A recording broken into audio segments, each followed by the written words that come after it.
संतप्त मानस शांत हो, जिनके गुणों के गान में वर्धमान महान जिन विचरे हमारे जान। गाथा नंबर 155-56, पेज नंबर 313।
कितनी सरल गाथाएं हैं।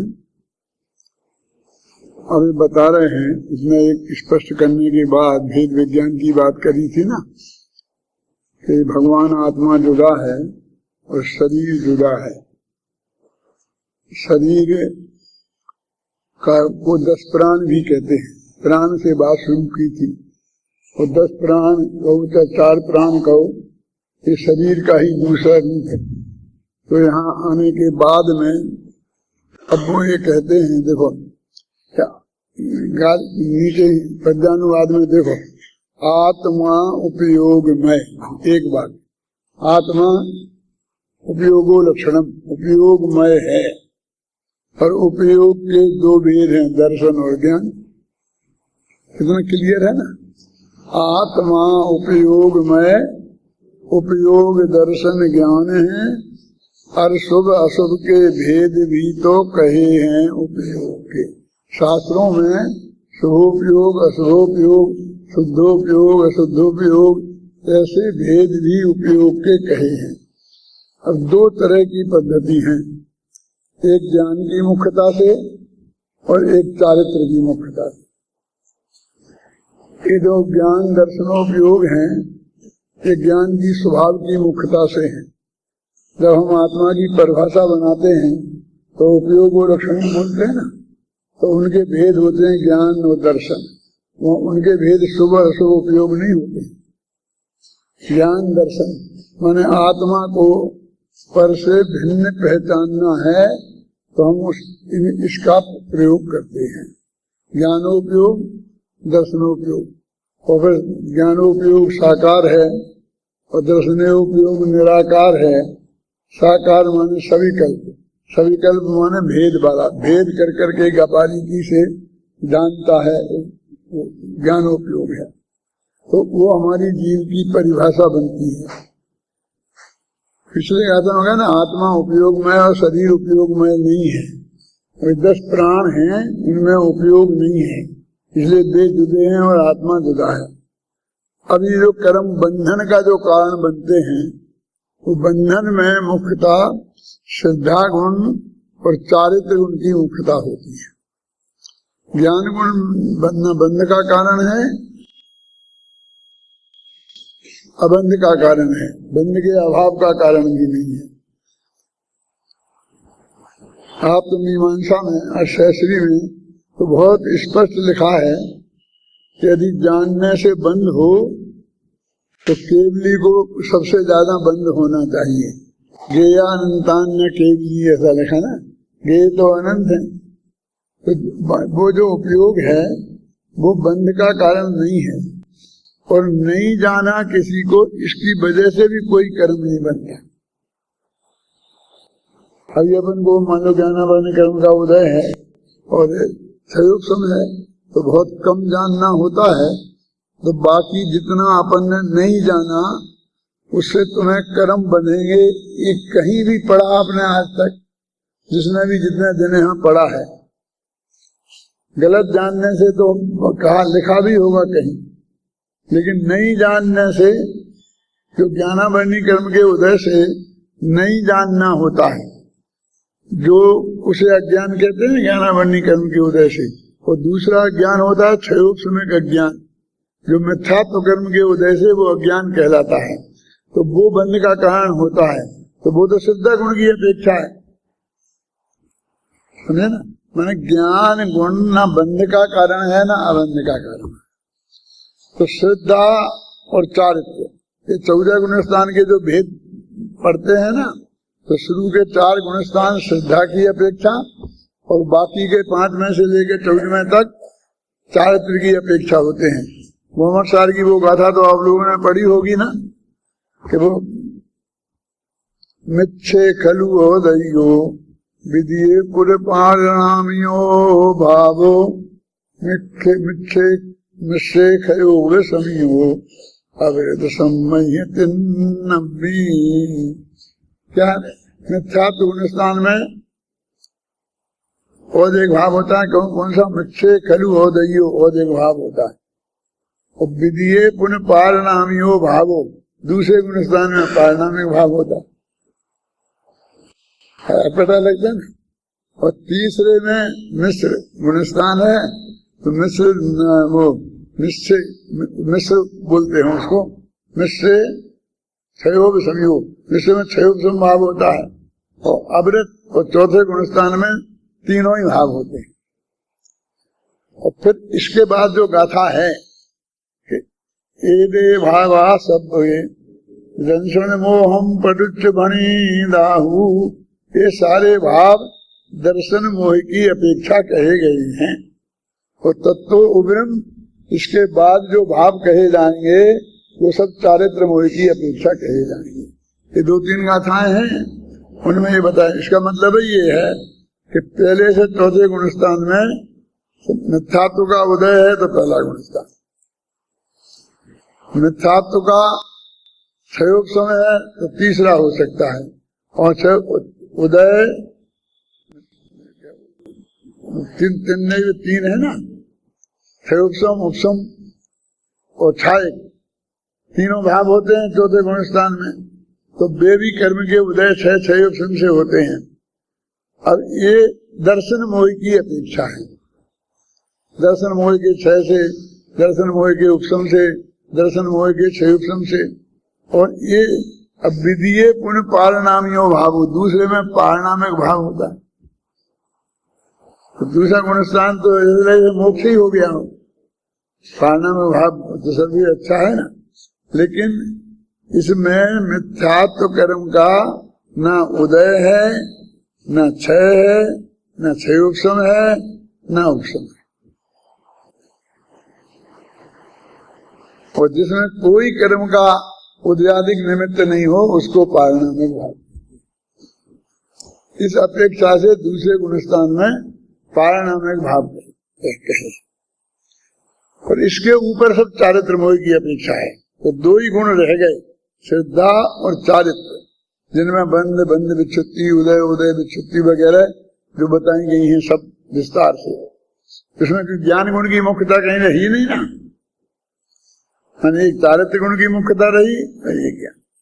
तो ये जो उपयोग जो है ना, ज्ञान दर्शनोपयोग और ज्ञानोपयोग, एक तो जीव की पहचान के चिन्ह के लिए इन उपयोगों की का वर्णन होता है, और बंध की व्यवस्था जानने के लिए शुभ अशुभ और शुद्ध उपयोग की चर्चा होती है। तो कहते दूसरे तरीके से भी तो कहे हैं। पहले कहा देखो, आत्मा उपयोगमय और उपयोग दर्शन ज्ञानमय, 2 वाक्य हैं। आत्मा उपयोगमय है, मन उपयोग लक्षणम, और उपयोग के 2 भेद हैं, दर्शन और ज्ञान। और अशुभ अशुभ के भेद भी तो कहे हैं उपयोग के, उपयोग के शुभ अशुभ भेद भी तो कहे हैं शास्त्रों में। मानो शिष्य बोल रहा है, फिर उपयोग हो शुभ पुण्य संचय, वहाँ ये भी कहा है कि शुभ उपयोग हो तो पुण्य का संचय होता है, और अशुभ हो तो पाप का संचय होता है, और दोनों ही उपयोग ना हो, शुभ अशुभ, तो कर्म का बंधन नहीं हो, कर्म का बंधन नहीं होता। वहां तो कह नहीं सकते हैं कि दो ही उपयोग नहीं होना, दर्शन उपयोग हो ना ज्ञान उपयोग हो, ऐसा तो कभी हो ही नहीं सकता ना। इनमें होता है ऐसा, तो कर्म का संचय न हो तो कर्म का बंध नहीं होता है, क्योंकि बंध की अपेक्षा ये बात कर रही है।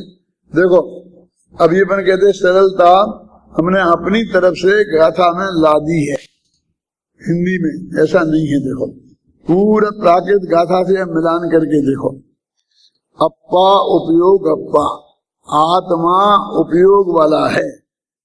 देखो अप्पा उपयोग अप्पा, तो आत्मा उपयोग में, बिल्कुल बिल्कुल है ना। अप्पा माने आत्मा और उपयोग अप्पा माने उपयोग में है। क्या देख रहे हैं, क्या देख रहे हैं, क्या है वहां पीछे बैठना, कल से मैं वहां बैठा लूंगा, यहाँ डिस्टर्ब नहीं करना, उपयोग एक इसमें ही लगाना।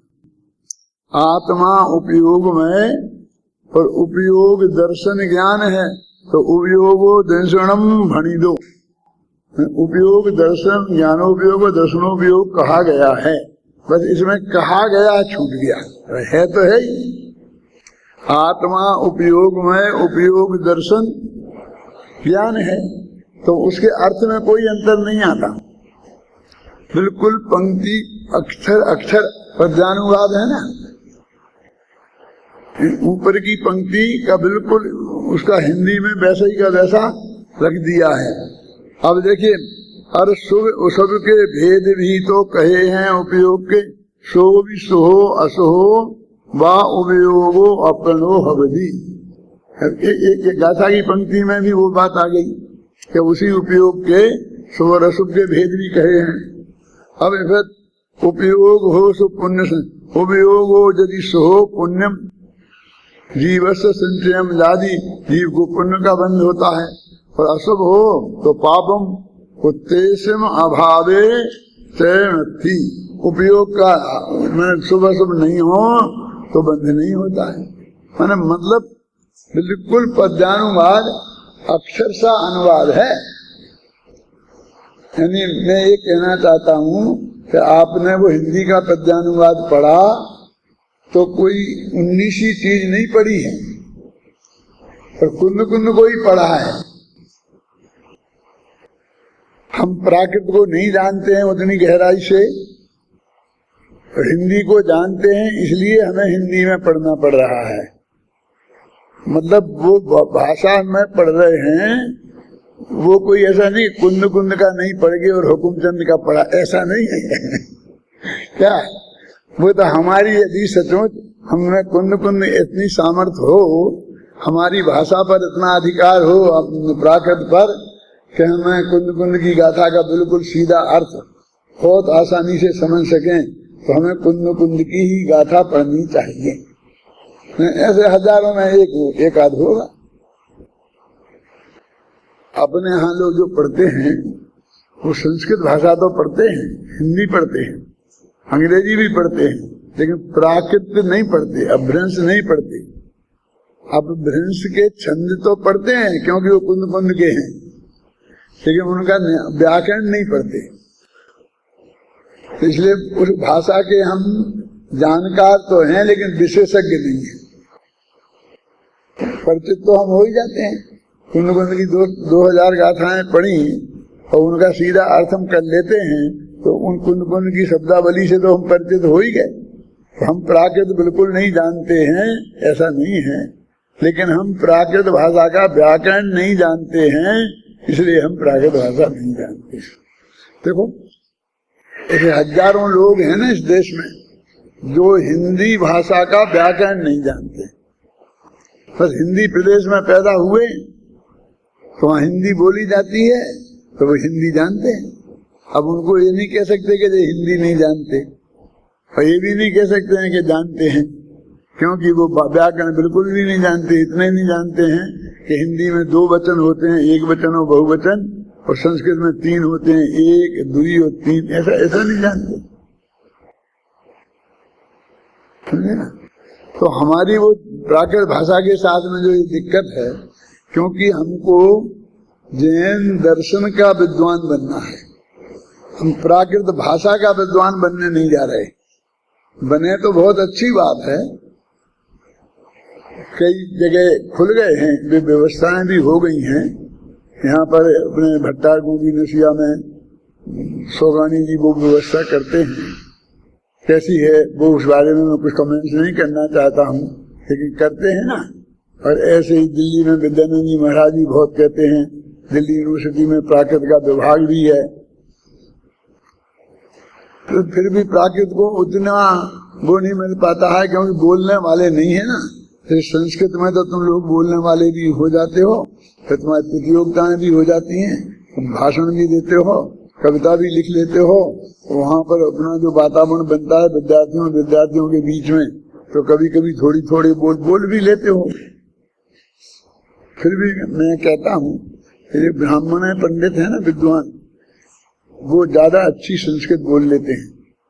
आप लोग टॉप करके जीत के आए होंगे, मैं उसमें कोई शंका व्यक्त नहीं कर रहा हूँ, लेकिन मैं मोटे तौर से जानता हूँ कि अपने जैन विद्वानों में संस्कृत के बोलने का अभ्यास नहीं है। वो निरंतर प्रैक्टिस करते हैं, वे बोलते हैं तो आपस में वो संस्कृत में ही बोलते हैं, अपन ऐसी प्रैक्टिस नहीं करते हैं।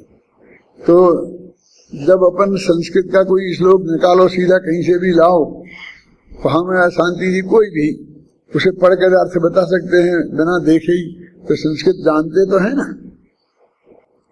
लेकिन फिर भी वो संस्कृत धड़ाधड़ बोले, घर में रोटी दाल की संस्कृत तो आती नहीं होगी, क्योंकि वो तो कभी हम बोलते ही नहीं है।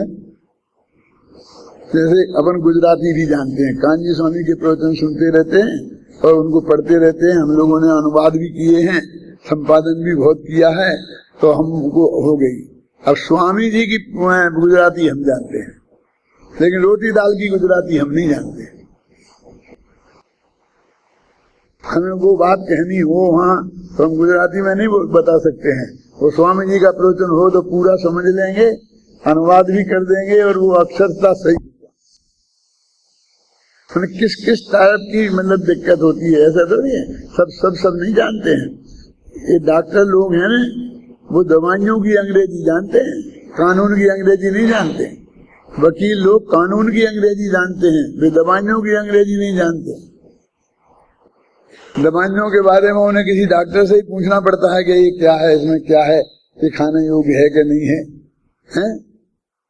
और डॉक्टरों को भी 420 क्या होता है, ये वकीलों से ही पूछना पड़ता है ना। तो मेरे कहने का मतलब बहुत सीमाएं हैं अपने सब की, और हम सब के विशेषज्ञ तो बन नहीं सकते। फिर हम जिंदगी भर भाषा ही भाषाएं पढ़ते रहेंगे। तो अपना एक नियम है कि हम यहाँ पर अपना ये टोडरमल दिगंबर जैन सिद्धांत महाविद्यालय है ना, तो हम ये सिद्धांत, अध्यात्म, न्याय इनको पढ़ते हैं। अब वो जिस लैंग्वेज में है, संस्कृत में भी है, प्राकृत में भी ग्रंथ हैं, संस्कृत में भी हैं और हिंदी में भी हैं, आ गए हैं। तो हम सभी जिस भाषा में होता है उस भाषा में पढ़ लेते हैं। जैसे आप लोग परीक्षा मुख न्याय सूत्र न्याय दीपिका वगैरह संस्कृत में पढ़ते हैं। अभी समझिए नए चक्र हिंदी में आ गया तो हिंदी में पढ़ते हैं, और माइल धवल का नए चक्र है वो प्राकृत में है, अभ्रंश में है, तो वो भी पढ़ते। उसकी गाथाएं भी बीच बीच में बोलते हैं ना, जे सत्य विहुणा तानना तत्वस्तु तत्वोपलब्धि, तो वे गाथाएं भी पढ़ते हैं। हम क्यों, भाषाएं तो हमने 3 पढ़ ली एक पेज में। एक पेज में 3 भाषाओं का प्रयोग हो गया ना, लेकिन हम 3, जिसे अपन कहते हैं मीडियम हमारा हिंदी है, अपन बोलते हैं। मैं जो कोटेशन तो जिस भी भाषा के आएंगे हम उस भाषा के पढ़ लेंगे, लेकिन आखिरकार हम समापन करेंगे, समझाएंगे, सारांश है, तो हम जिस भाषा में बोलते हैं वो उस भाषा का वो मीडियम कहलाता है। तो अभी आप यहाँ पर मुख्य रूप से हिंदी मीडियम से जैन तत्व ज्ञान सीखते हैं। कॉलेज में आप संस्कृत मीडियम से जैन शास्त्रों का अध्ययन करते हैं। जो फर्क है दोनों में। यहाँ आपको सब हिंदी मीडियम से पढ़ाया जाता है और वहाँ संस्कृत मीडियम से, अंग्रेजी की क्लास में आओ तो अंग्रेजी मीडियम से पढ़ाते हैं। तो ये सब मेरे कहने का मतलब ये कि जब गाथाओं का पाठ होता है तो उसमें जो आप लोगों की उपेक्षा मैं देखता हूँ, तो इसलिए मैं कहता हूँ, नहीं तो हम प्राकृत का शुरू करा दें, तुमको यदि कुंद कुंद का महिमा हो और हुकुम चंद का पाठ नहीं करना हो, ये मेरा कुछ नहीं है इसमें। मैंने तो ये मेहनत करके गाथाओं का पद्यानुवाद किया है, तो हू बहू करने में कितनी मेहनत होती है तुम करके देखो तो पता चलेगा अंदाज से। यदि हमको खुद का ही लिखना हो ना, खुद का एक प्रवचनसाल लिखना हो, मैंने हम कोई ऐसी किताब खुद लिखें और छंदों में लिखते जाएं तो लिख सकते हैं पूरी। अपने अभी वो कर दी ना पूरी बैरागी, और महीनों में ही कर दिया, मतलब लिख सकते हैं। लेकिन हम चाहते हैं कि मूल आचार्यों की बात रहे, इसलिए उनके साथ चलने में काफी कर तो बहुत लोग देंगे, लेकिन फिर वो कहीं कुछ गायब हो जाएगा, कहीं ऐसा हो जाएगा। मैं इसलिए नहीं कहता हूँ आपको। कई ग्रंथों के अनुवाद जो भारतीय ज्ञानपीठ से छपे हैं और पंडित कैलाश चंद जैसे बड़े बड़े नाम वाले विद्वानों ने किए हैं, मैंने पढ़े हैं गहराई से। तो संस्कृत से पढ़ने की कोशिश करी, तो जो समझ में नहीं आता है अपनी, तो अपन को हिंदी की सहायता की जरूरत पड़ती है। तो हिंदी में वो गायब ही मिलता है पूरा का पूरा पैरा।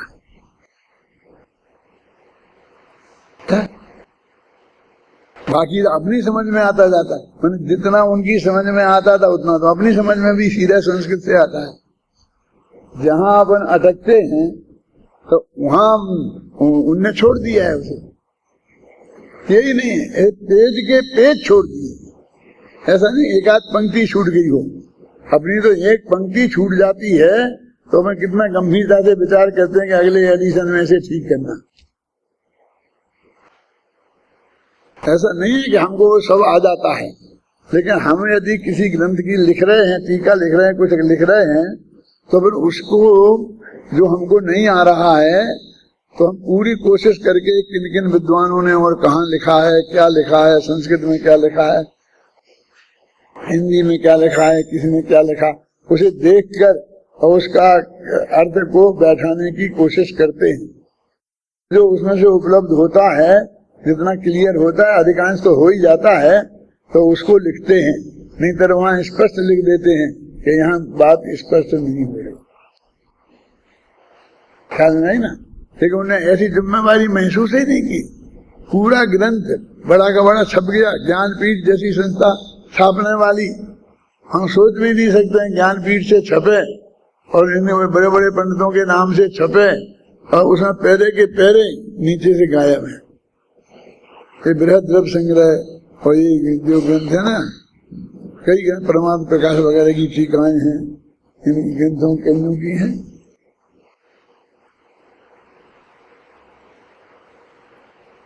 मैं इतनी बात इसलिए कह रहा हूँ कि गाथा पाठ में आपको रस लेना चाहिए। अन्ना जी जैसे याद करने की मैं बात नहीं करता, ख्याल नहीं ना। मैं तो याद करो तो बहुत बढ़िया है, मैं उसका कोई विरोधी नहीं हूँ, लेकिन मैं से लट्टू तोता बनाना भी मेरे को इष्ट नहीं है। उसका एक एक पंक्ति का अर्थ आपके ख्याल में आता जाए, आप जब पाठ करें, ये मैं चाहता हूँ। तो मेरे कहने का मतलब है कि ये जो गाथाओं का पाठ हम करते हैं, मैं आप लोगों को बताता रहता हूँ बीच बीच में, तो ये आपने ये गलती बोला, ये सही बोला, ये यहाँ पर ऐसा किया ऐसा किया, तो मैं अपने लिए सुनता हूँ। मैंने बचपन में कुछ रटा होगा तो रटा होगा, मुझे ज्यादा पता नहीं है, लेकिन मेरी रटने की मेरी वृत्ति ही नहीं रही है। अब भी मैं बिल्कुल कोई पंक्ति को रटने की कोशिश नहीं करता हूँ, लेकिन निरंतर ये सुनता रहता हूँ ना, इससे मुझे वो पंक्तियां याद रहती हैं। शांति जी, इसमें एक बात और मैं बताता हूँ, यदि आप उसे रटेंगे ना तो जो महत्वपूर्ण गाथाएं हैं वो और जो गैर महत्व की हैं वो सभी एक भाव बिक जाएंगी, सभी एक सी तुम रटोगे। और जब हमें ये पाठ करते करते याद होंगी ना तो उसमें महत्वपूर्ण गाथाएं याद हो जाएंगी और कम महत्व की हैं वो आपको याद नहीं, तो आपके माथे पे ज्यादा बोझा नहीं पड़ेगा। समझ में आया ना? आपको नहीं छांटना है, वहां भी नहीं छांटते हो आप, यहाँ भी नहीं छांटना है। ये उपयोग अपने आप छांट लेगा, आपको पता ही नहीं चलेगा। जैसे अपन गाथाएं बोल देते हैं ना बीच बीच में, तो वो क्यों, वो महत्वपूर्ण थी तो अपन को याद हो जाती है? तो इसलिए जैसा देखिए मैंने आपको इसमें बताया, पढ़ो इस गाथा को, फिर 2 गाथाएं पढ़ो।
में स्पष्ट हुआ ना, बिल्कुल ऐसा कोई कुछ रह गई कसर ऐसा नहीं है ना, एकदम क्लियर हो जाता है। और फिर अपन जब पाठ करते हैं, पाठ में क्या करते हैं कि अपन लगातार करते हैं।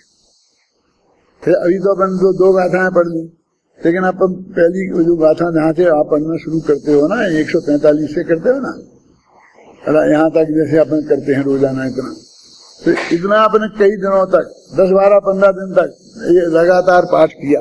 फिर आगे अपन बढ़ जाएंगे तो आगे की गाथाओं का करेंगे, तो हर गाथा का आपका परिचय हो जाएगा और उनका एक व्यवस्थित क्रम, और उस व्यवस्थित क्रम में क्या बात कही गई है ये भी आपके उपयोग में आ जाएगी, वो भी आपके ख्याल में आ जाएगी। क्या जैसे मैं आपको कहता हूँ, जब भी मैं प्रवचन शुरू करता हूँ 10-15 दिन को चला जाऊंगा, फिर आऊंगा तो करूंगा, तो 1-2 दिन तो आपके ऐसे ही अभी तक अपन ने क्या कहा वो पहली गाथा से लेकर वहां तक आकर समझाता हूँ। कई दफे हो गया होगा ऐसा, करता हूँ या नहीं करता हूँ। तो अभी जैसे मान लीजिए कि मुझे आज 155-56वीं गाथा करनी है, तो आपने पाठ कर रहे हैं, मैं भी सुनता हूँ, तो मेरे को भी मैं कहाँ से बात शुरू हुई है और अभी हम कहाँ खड़े हैं वो तत्काल भी ख्याल में आ जाता है। वो जरूरी है। मैं तो पूज्य गुरुदेव श्री का प्रवचन सुनता था तो सब लोग पहले पहुंच जाते थे और गुरुदेव श्री भी पहले से आ जाते थे। 15-20 मिनट पहले से गुरुदेव भी अपनी गद्दी पे बैठे रहते थे और सब श्रोता भी बैठे रहते थे। अब ऐसे नहीं सब आई गए, पूरा हॉल भरा ही गया, अब 1-2 बाकी होंगे तो होंगे, नहीं होंगे तो नहीं होंगे, तो भी वे गुरुदेव शुरू नहीं करते थे। सोचते रहते, पढ़ते रहते, ऐसा देखते रहते, कुछ नहीं, मतलब वो कुछ नहीं कर रहे ऐसा ही आपको लगेगा। और सब श्रोता भी अपना देखते रहते, पढ़ते रहते, इंतजार करते रहते कि कब गुरुदेव का प्रवचन शुरू हो। सभा का असली स्वरूप तो ये सही है। ये जो आपको 15 मिनट 10 मिनट पाठ करने के लिए मिलते हैं, कम से कम उसमें तो ये एडजस्टमेंट हो ही जाना चाहिए। वास्तव में मेरे हिसाब से तो बिल्कुल पहले से होना चाहिए। मैं तो भी वहाँ कपड़े पहनता हूँ ना, तो वहाँ कपड़े पहनने में भी सुनता हूँ। तुमने पाठ शुरू कर दिया यहाँ, तो ऐसा मत समझना मैंने नहीं सुना, समझे ना। एकाध आधी पंक्ति कि जो मैं घर के दरवाजे से निकल के इस दरवाजे तक आता हूँ उतनी छूटती होगी, तो उसको भी मैं जोड़ लेता हूं अपने उपयोग से। क्या ये अत्यंत उपयोगी है, और सिर्फ तुम्हारे लिए नहीं बता रहा हूं, हम भी करते हैं अपने कल्याण के लिए। आप समझे ना, इसके लिए मैं आपको बोलता हूं, जीवन की आदत बनाना है। अकेले यहीं की नहीं, 5 साल की नहीं, सारी जिंदगी करना है। पाठ करना, लेकिन पाठ में समय खराब नहीं करना। क्या करे, मान लो अपना असली पढ़ने का अध्ययन का काल है, उसे पाठ ही पाठ में खत्म कर दोगे तो पढ़ोगे कब? समझ में मैं क्या कह रहा हूँ? नहीं, इसमें भक्तामृत का पाठ, नमोकार मंत्र अपन सामायिक करने बैठे तो नमोकार मंत्र 3 दफे मालाएं फेर ली, भक्तामृत पढ़ लिया, महावीर अष्टक स्तोत्र पढ़ लिया, बस फिर तुम्हारा सामायिक कब होगी? तुम पढ़ोगे कब? स्वाध्याय कब करोगे? गहराई से अंदर में कब जाओगे? तो ऐसा समय, जैसे जो गाड़ी से आते हैं, मैं अमेरिका वालों को समझाता हूँ, तो गाड़ी में चलाओ, पाठ चलाओ, फिर जिंदगी अपेक्षा पाठ चलाओ और रास्ते भर उसे सुनते आओ। प्रवचन सुनो तो प्रवचन भी सुनो, कोई मुझे ऐतराज नहीं है, लेकिन मतलब ऐसा समय जो हमारे लिए है, जैसे मैं घूमता भी रहता हूँ और ये पाठ भी सुनता रहता हूँ। एक दिन राजेंद्र नहीं लगाए तो उसे दूसरे दिन तो बुला के टोकता हूँ, क्यों नहीं लगाया? कोई था नहीं साहब, कोई देखा नहीं, दीवालों को सुनने दो। कोई ज्यादा खर्चा आता है क्या? तो लगा दो, चलने दो।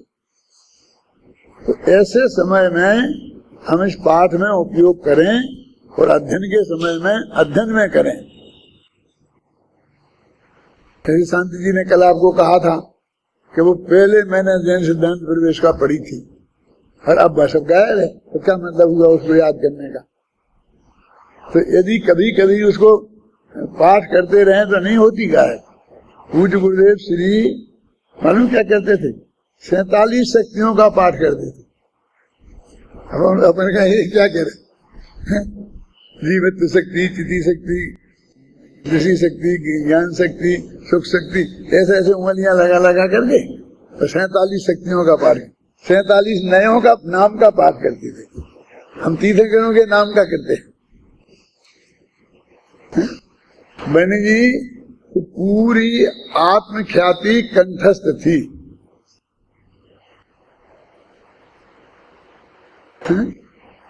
क्या आत्मख्याति पूरी, जैसे गाथा बोलते हैं, और रोजीना पाठ करते थे आत्मख्याति का, संस्कृत पढ़ते थे। अब अपन समझते बनी जी कहते हैं, समय साथ नहीं जानते हैं, और बन प्रवचन कभी नहीं करते थे समय साथ, क्योंकि उनके दिमाग में ये जमा हुआ था कि जनता तो बिल्कुल मुंह रखे, समझती तो कुछ है ही नहीं। अब इसको तो ये क्या, इनको तो ये बताओ कि पाठशालाएं खोलो, ये करो, दान दो, व्रत करो, अभ्यास करो, ऐसा उपदेश दे दो। क्योंकि कभी कभी पंडितों की सभा में भी, उसमें भी नहीं किस्से पढ़ते थे।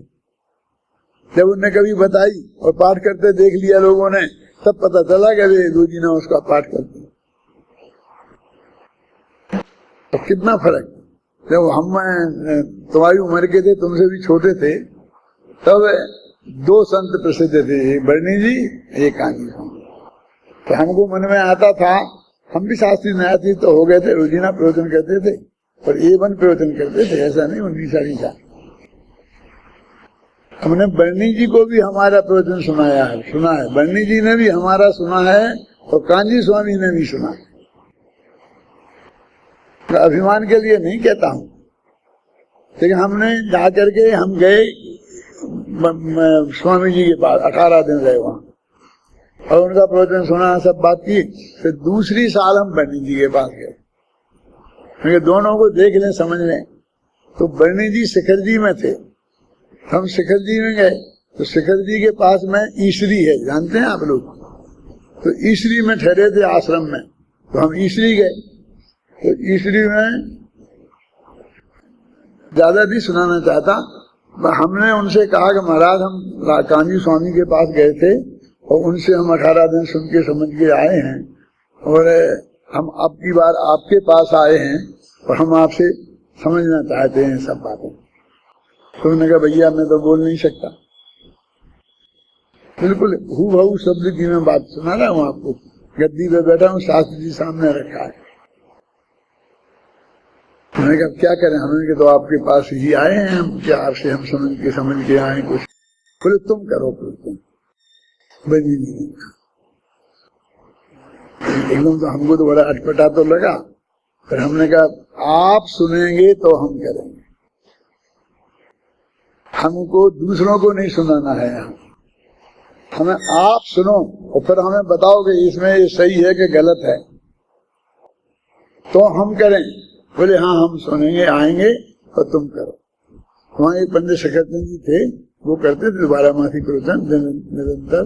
और एक ब्रह्मचारी सुरेंद्र कुमार जी थे, वो लंगड़े से थे, वो बहुत अभ्यासी थे।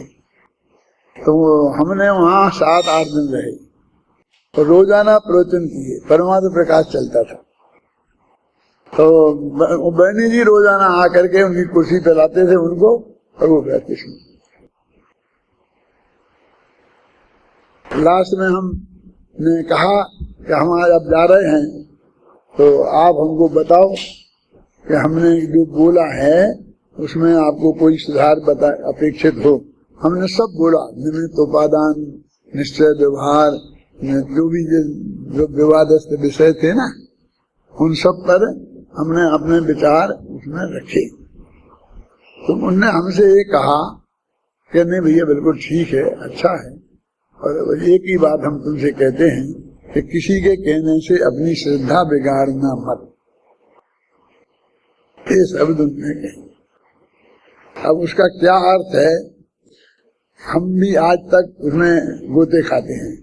ये भी अर्थ हो सकता है कि तुम तो सही हो, लेकिन कान्जी की स्वामी के कहने से अपनी श्रद्धा बिगाड़ना और ये भी हो सकता है कि तुम सही हो और कोई तुम्हें भड़काए, यदि बातें कान्जी स्वामी की हैं तो अपनी श्रद्धा को बिगाड़ना। ये भी हो सकता है कि तुम्हारी दिशा ठीक है और दिनवाणी के स्वाध्याय से ही अपना कल्याण। तो मेरे कहने का कि बंदी जी भी पाठ करते थे। हमारे जो आदर्श लोग बड़े बड़े पुरुष हैं, तो ये पाठ करना और अपना जो स्वाध्याय नाम का जो है ना तत्वासूत्र में 5 भेद, तो उसमें वाचना, प्रेक्षणा, अनुप्रेक्षा और आमना है और सर्वोपदेश। तो ये चौथे नंबर का भेद है, माने वो स्वाध्याय के भेदों में है। क्या तो कोई मतलब तप, स्वाध्याय क्या है? 12 तपों में एक तप न है स्वाध्याय नाम का। ये तप है, ये तपस्या कर रहे आप, नहीं दुनिया नहीं मानेगी, उपवास करोगे तो मानेगी। लेकिन ये जो पाठ यदि हमें स्पीकर हमने लगा दिया कैसेट, तो शांति से हम बैठे सुन रहे हैं 2-3 घंटे, तो हमने कोई तप किया है ये तो कोई मानेगा ही नहीं, स्वाध्याय भी नहीं मानेगा।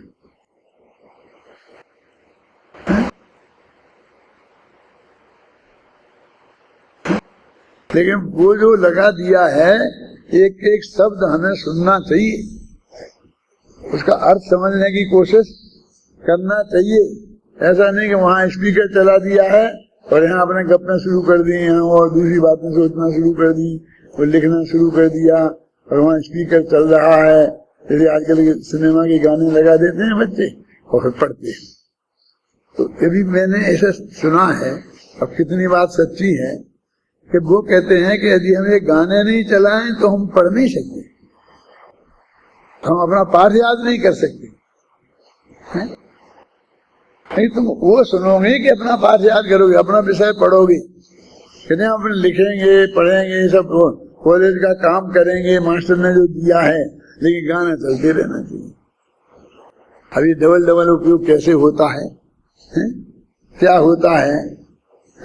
मैं तो बंद कराता हूँ, यदि ये बात करना है तो भाई ये बंद करो, हैं? और उनको उसके बिना नहीं चलता। तो ऐसा पाठ में ऐसा मत करना, मैंने वो अपने आप में फुल काम है, ऐसा नहीं है कि वो दूसरे काम के साथ कर लिया। हाँ, ऐसा करना है तो कर सकते हो। देखो समझना मेरी बात को, आप खाना खा रहे तो लगा दो समयसार कलश पद्यानुवाद और सुनते रहो। अभी हाल तो आप कह रहे हैं दूसरा दो काम नहीं करना है एक साथ, दोनों में फर्क समझना। शिखर जी जाना और साथ में कलकत्ता भी घूम आना एक बार, और कलकत्ते जाना और साथ में शिखर जी हो आना, दोनों में फर्क है क्या? ऐसे अपन पाठ सुने, पाठ करें और उसके साथ दूसरा काम करें, और दूसरा काम करें और उसके साथ पाठ सुन लें, फर्क है कि नहीं? माने हमने वो हमारे खाने का टाइम था, उस वक्त हमें दो में से एक छोड़ना पड़ेगा तो पाठ ही छोड़ेंगे, खाना तो नहीं छोड़ेंगे, वो तो खाना ही पड़ेगा ना। तो उसमें से काट के हमने सुना है, आधा पर्दा जो कान में पड़ा उतना ही अच्छा, समझ गए ना। और हम पाठ के समय खाएं तो वो हमने पाठ में से समय काटा है। अंतर को समझना, समझ गए ना। दोनों में कोई ऊपर से देखने में कोई अंतर समझ में नहीं आएगा। अब अपन जा रहे हैं कार से, यहाँ से आगरा जा रहे, 4 घंटे लगेंगे, चालू कर दिया कैसे, शांति से बैठे, अभी आपस में गप्पे भी बंद रहेंगी, कोई करेगा नहीं, बहुत जरूरी बात होगी तो करेगा कोई थोड़ी बहुत, नहीं तो चुप रहेंगे और सब सुनेंगे। तो हमने वो यात्रा के समय में से पाठ कर लिया है ना। तो मेरे कहने का मतलब ऐसा उपयोग करना, लेकिन ये जो अपन करते हैं शुरू में पाठ इतने समय में, जब आप देखा ना शिविर लगता है ना, तो खूब सूचनाएं देने में 15-20 मिनट ले लेते हैं कि नहीं। फिर मेरे से कान में आके कहते हैं, दादा आज पाठ नहीं करें तो मैं कहता हूं करो चुपचाप, काटने को तुम्हें पाठ ही मिला। मैंने पाठ मतलब यानी कुंद कुंद की मूल बात नहीं पड़े, पर छूटने को कुंद ही कुंद मिले।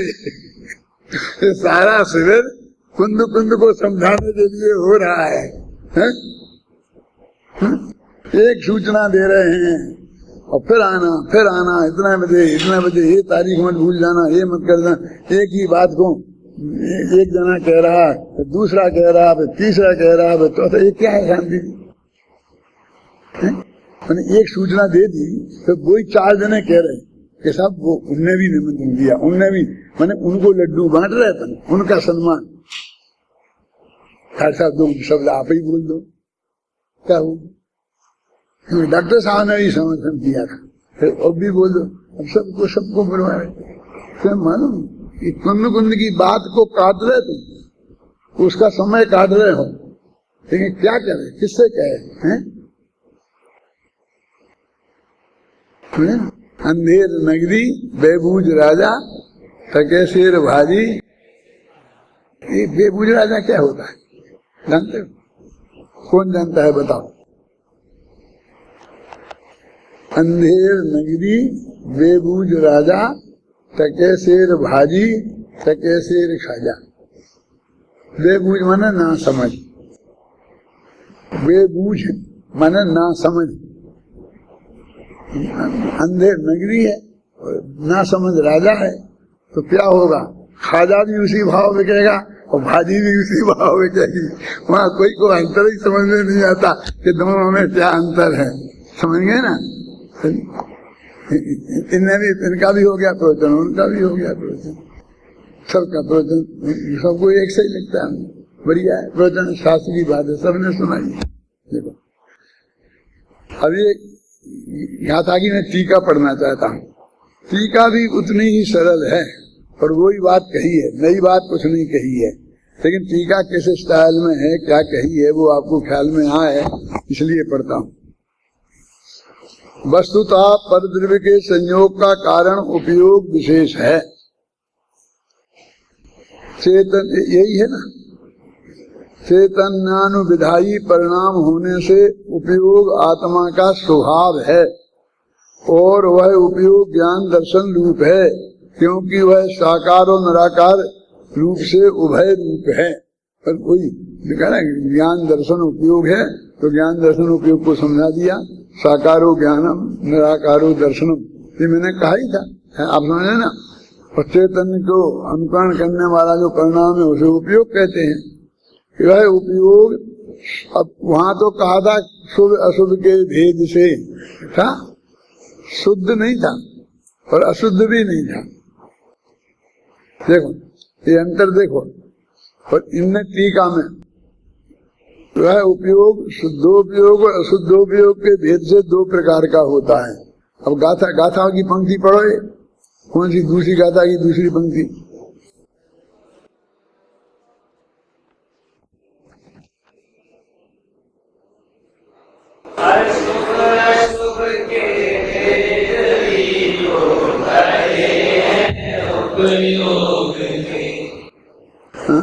शुभ शुभ के भेद भी तो कहे हैं उपयोग के।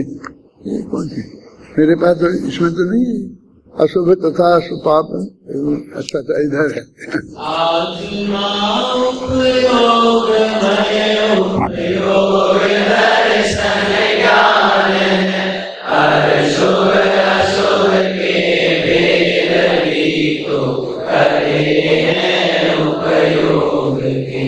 अब ये जो शुभ शुभ भेद का है यहाँ, और वहाँ उनने शुद्ध लिए, फिर अशुद्ध के दो भेद किए शुभ शुभ। मेरे इसी का नाम टीका।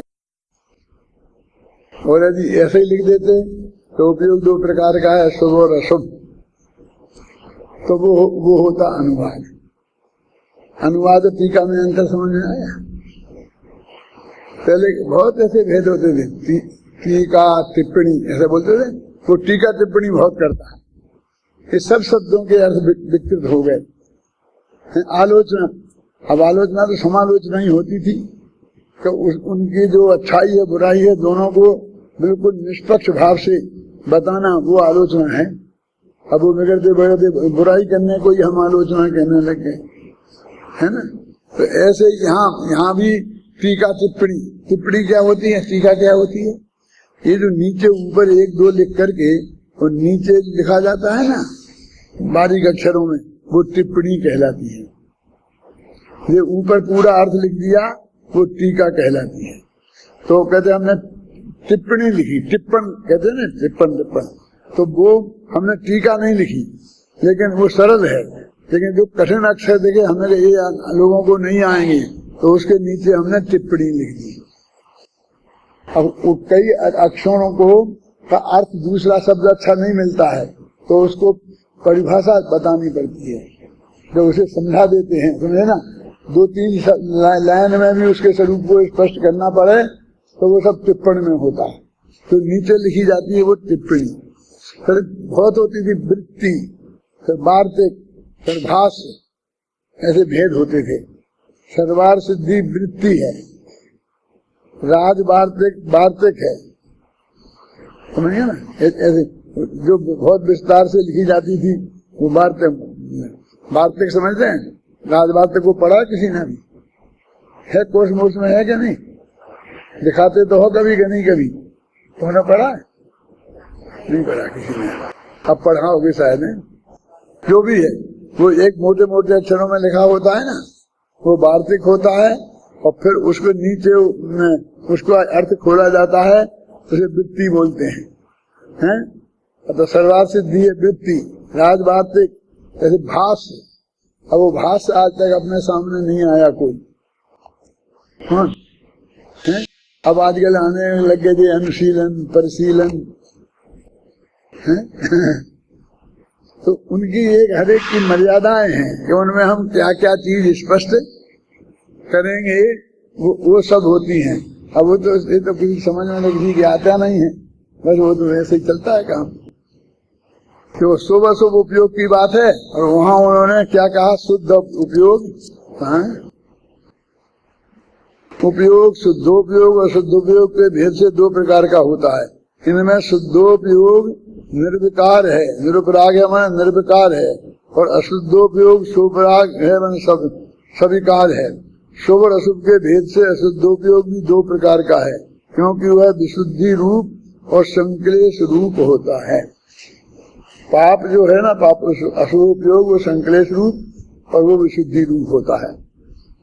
परद्रव्य के संयोग का कारण अशुद्धोपयोग है, और अशुद्धोपयोग विशुद्धि और संक्लेश रूप उपराग के कारण शुभ अशुभ रूप विविधता को प्राप्त होता हुआ पुण्य पाप के बंध का कारण होता है। पुण्य के अनुकूल और पाप के प्रतिकूल संयोग प्राप्त होते, पुण्य से अनुकूल और पाप से प्रतिकूल संयोग प्राप्त होते हैं। मैं आपको कई दफा कहता हूँ ना कि दोनों से प्राप्त ही होता है। ऐसा नहीं है कि पुण्य की वजह से शादी हो गई, पत्नी आ गई, और पाप की वजह से पत्नी मर गई, ऐसा नहीं होता। पुण्य की वजह से पैसा आ गया और पाप की वजह से पैसा चला गया, ऐसा नहीं होता। तो कैसा होता है? पुण्य के उदय से अनुकूल पत्नी मिलती है और पाप के उदय से प्रतिकूल पत्नी मिलती है।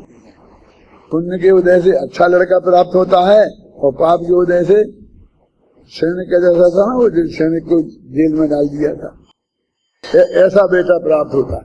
तो इस दोनों से प्राप्त ही प्राप्त होता है, समझे ना। तो फिर जाता कैसे है? तो पुण्य के उदय से ऐसा मिला, पाप के उदय से ऐसा मिला, तो पुण्य के खलास हो जाने से वो जाएगा और पाप के खलास होने से वो जाएगा।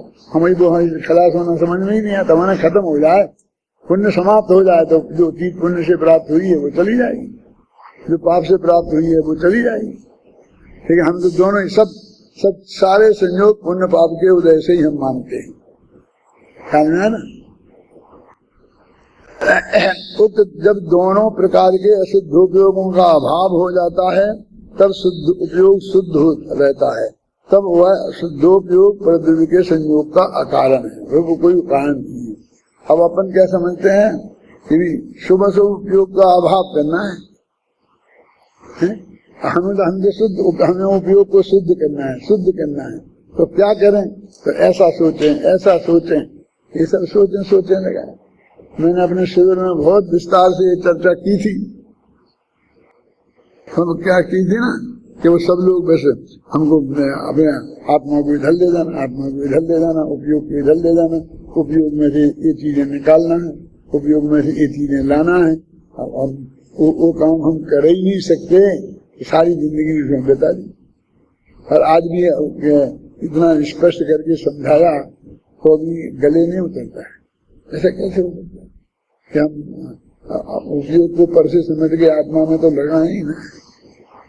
तो वो जो है कि हम परद्रव्य के कर्ता नहीं है, परद्रव्य में हम कुछ कर नहीं सकते हैं, ख्याल में है ना। तो वो ज्ञेय भी सुनिश्चित है, और उस ज्ञेय में भी हम परिवर्तन नहीं कर सकते हैं। जहाँ हम कुछ नहीं कर सकते हैं वहाँ ही हम प्रयत्न किए जा रहे। यहाँ वो सुन लेते हैं, हाँ वो भी कर देते हैं, सिर भी हिला देते हैं। क्यों? नहीं हिलाते हैं तो अभी हाल फिर हमको उसके विरुद्ध तर्क युक्तियां देनी पड़ेगी, आगम बताना पड़ेगा, तो वो तो है नहीं हमारे पास। लेकिन अंदर से वो बात हमारे अंदर में से नहीं, वो समझते हैं तो सब गया, बस खाली बैठे रहो, खलुआ बैठे रहो, बस एक ऐसा धर्म है। तो अपने मुनिराजों का स्वरूप तो क्या है देखो ना। घर से सब छोड़ छाड़ के, राजपाट सारे विकल्प छोड़ करके, मंदिर के मस्जिद के सब विकल्प छोड़ करके, क्यों?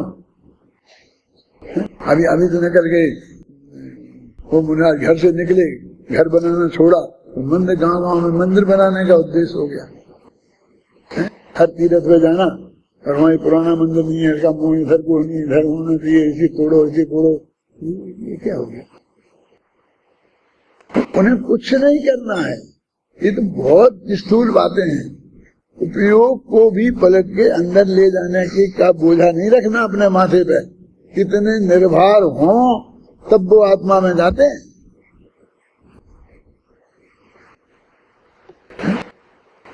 सब हाँ, हमने तो अकेली प्रेरणा दी थी, हमने कुछ किया नहीं है, लेकिन प्रेरणा दी थी, फिर देखा था, फिर पूछा था क्या हुआ भैया, कितना काम आ गया, नींद के ऊपर आ गया, एक आध दिन हमें भी दिखा दो।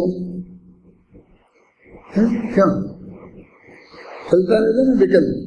तो ये अकेली पेड़, और ये प्रेरणा देना तुम्हारा काम नहीं है, तो फिर क्या प्रेरणा दे सकते हैं हम प्रेरणा दे रहे ही नहीं दो, स्वाध्याय की प्रेरणा दो, आत्मा के कल्याण की प्रेरणा दो, इन विषय कसाय में नहीं उलझने की प्रेरणा दो, सबको ये प्रेरणा दो ना कि कोई भी इस काम में नहीं उलझे। मैंने तो उस विधान में ऐसा लिख दिया है, अभी तक लोगों ने पढ़ा नहीं है, पढ़ेंगे। जब तक मैं जिंदा नहीं रहूंगा तो मेरा तो कुछ कर नहीं सकते, फिर जो कुछ करना हो वो किताब पे ही करेंगे, उसे जलाएं चाहे फाड़ें चाहे फेंकें, क्या करें बोलो। अब अपन समझने की विवेक की बात है।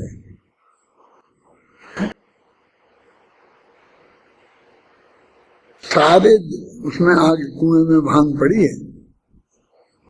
क्या अपन ने क्या कहा? अपन ने ये कहा कि पूज्य गुरुदेव श्री ने ऐसा कहा था, ये फलानी किताब में ऐसा छपा है, तो आप लोग देखें। क्या बस इतना कहा? तो इसमें इसलिए इसको जेल में डाल दो, इसे पागल खाने में भर्ती करा दो, इसको ऐसा कर दो, इसको यहाँ भाषण नहीं करने दो, इसको यहाँ प्रवचन नहीं करने दो। ये क्या है? तुम कितनी मर्यादा उल्लंघन कर रहे? हमारा वो कितना बड़ा हमारा अपराध कर रहे? तुम्हारा कोई अपराध नहीं है कि तुम कर रहे हैं। ये क्या कर रहे हैं? कि परम सत्य बात यदि हमको कोई किसी शास्त्र में दिखती है तो वो हम तुम्हें बताएं कि नहीं बताएं? हैं? नहीं, उससे हम पे ऐसा असर पड़ेगा, क्योंकि वो बात सत्य है कि नहीं है, तुम पे क्या असर पड़ेगा कि नहीं पड़ेगा, इससे क्या फर्क पड़ता है?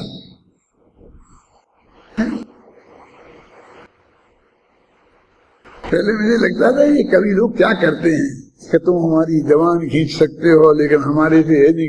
इनकी कौन जवान खींचता है? किसी फुर्सती की इनकी जवान खींचे, लेकिन होंगे ऐसे लोग। हैं? अपन तो ये कह रहे हैं हमको ये कागज मिले हैं कहीं, तो ये आप लोग पढ़ना। अब आप लोग उसे पढ़ लोगे क्यों तो क्या हो जाएगा? अब वो गुरुदेव के लिखे कि किसी सिनेमा के एक्टर के लिखे तो है नहीं, किसी दूसरे के तो लिखे है नहीं, है? तो एक गुरुदेव की लिखी वाणी है, इसे पहले छपी है, इसे आप देखना, ये कहना है। मेरे कहने का मतलब है कि जगत का बहुत विचित्र स्वरूप है। ना मुंडाजों को उसमें उपयोग लगाना चाहिए, ना इनको लगाना चाहिए। अब ये अपन क्या करें? इन सब में अपन अपने उपयोग को समेटे, समझे ना? और अपने जो जनवाणी कुंद कुंद की वाणी है इसमें लगाए, सहज लगेगा सहज, जिसकी रुचि होगी उसमें, अपने आत्मा में भी लग जाएगा, कोई चिंता की बात नहीं है। लेकिन उसको हम गहराई से समझने की कोशिश करें। हो गया, समझ हो गया है। कल मैं ये गाथा नहीं पढ़ूंगा, हो गया ना? बाकी कुछ रह गया हो तो तुम पढ़ लेना। पर के संयोग का कारण अशुद्धोपयोग है, वह अशुद्धोपयोग विशुद्धि और संकलेश रूप उपराग के कारण शुभ अशुभ की दुविधता को प्राप्त होता हुआ पुण्य पाप के बंध का कारण होता है। पुण्य से अनुकूल और पाप से प्रतिकूल संयोग प्राप्त होते हैं। जब दोनों प्रकार के शुद्धोपयोगों का अभाव हो जाता है तब उपयोग शुद्ध ही रहता है, और वह शुद्धोपयोग परद्रव्य के संयोग का अकारण ही है। फिर परद्रव्य का संयोग नहीं होता है, अपना आत्मा में उपयोग है। हो गया बस। उक्त गाथा और उसकी टीकाओं में अत्यंत संक्षेप में यह कहा गया है कि ज्ञान दर्शन को उपयोग कहते हैं और उपयोग आत्मा का स्वरूप है। यदि चारित्र की अपेक्षा बात करें तो वह उपयोग शुद्धोपयोग और शुद्धोपयोग के भेद से दो प्रकार का है। देखो अत्यंत संक्षेप में आ गया ना पूरा सार, कि दो लाइनें पढ़ो तो भी तुम्हारी गाथा का पूरा ख्याल में आ जाएगा। अशुद्धोपयोग भी दो प्रकार का होता है, शुभोपयोग और अशुभोपयोग। शुभोपयोग से पुण्य बंध होता है, अशुभोपयोग से पाप बंध होता है। इस प्रकार अशुद्धोपयोग बंध का कारण है और शुद्धोपयोग बंध के अभाव का कारण है, मोक्ष का कारण है। गाथा खत्म।